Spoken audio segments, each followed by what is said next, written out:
أعوذ بالله من الشيطان الرجيم. بسم الله الرحمن الرحيم.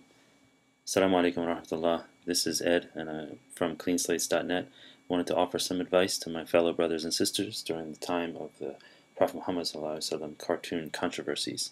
Again, this is from cleanslates.net. Reminder number 4. You will be asked, if people in your workplace, in your school, in your neighborhood know that you are Muslim, you will be asked about the news and the controversy and what do you think and things like that.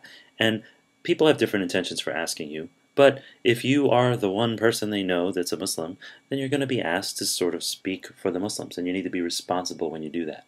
But here's what I would recommend. Always, always, under every circumstance, bring it back to Tawheed, meaning bring it back to the oneness of God. Okay? That's where the issue resides. Okay? That's the only thing that, if you think about it, the prohibition against making images of the prophets and actually of living things in general, although it does exist in other religious traditions, like for example, it's in the first commandment that everyone that knows the Ten Commandments often quotes the first part of the first commandment, which is, "Thou shalt have no other gods before me." But the rest of the first commandment says, "Thou shalt not make any graven images," and then it goes on to say, things in the land, the sea, the air, don't make any graven images of those things. Now, traditionally they thought that was statues and things like that, but in parts of the Islamic tradition, it includes any images. Okay, now there are numerous hadith in authentic sources that suggest that we should avoid making images. However, that was the Prophet ﷺ speaking to Muslims. Okay, so we should not be making those images. That's number one.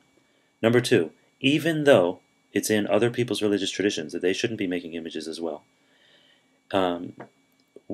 you are not in any sort of position or authority or even really responsibility to enforce that. Okay?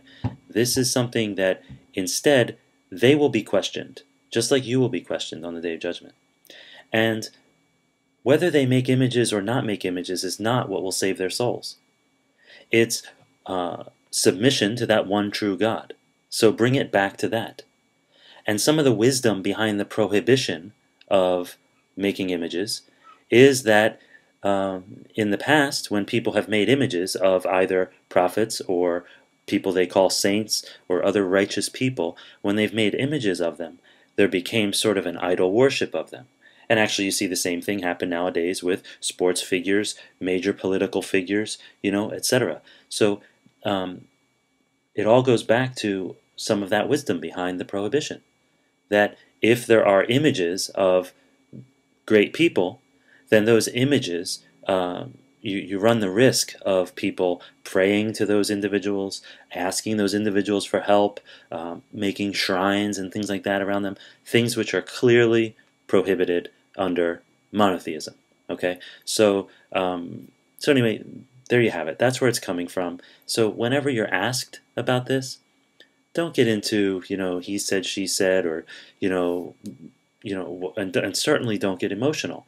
Just bring it back to, look, we don't make images of any of the prophets, Moses, Abraham, David, Jesus, or Muhammad, may peace be upon all of them. We don't make images of any of them because you run the risk of later generations worshiping them or asking them for things or giving them attributes that only are attributes of God. Okay?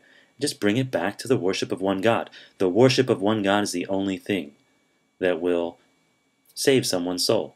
It's not whether or not they ate pork or said bad things or, those things are all secondary. They all fall under later after your worship of the one true God. Okay? Bring it back to Tawheed. Bring it back to the oneness of God. Okay, it's that simple.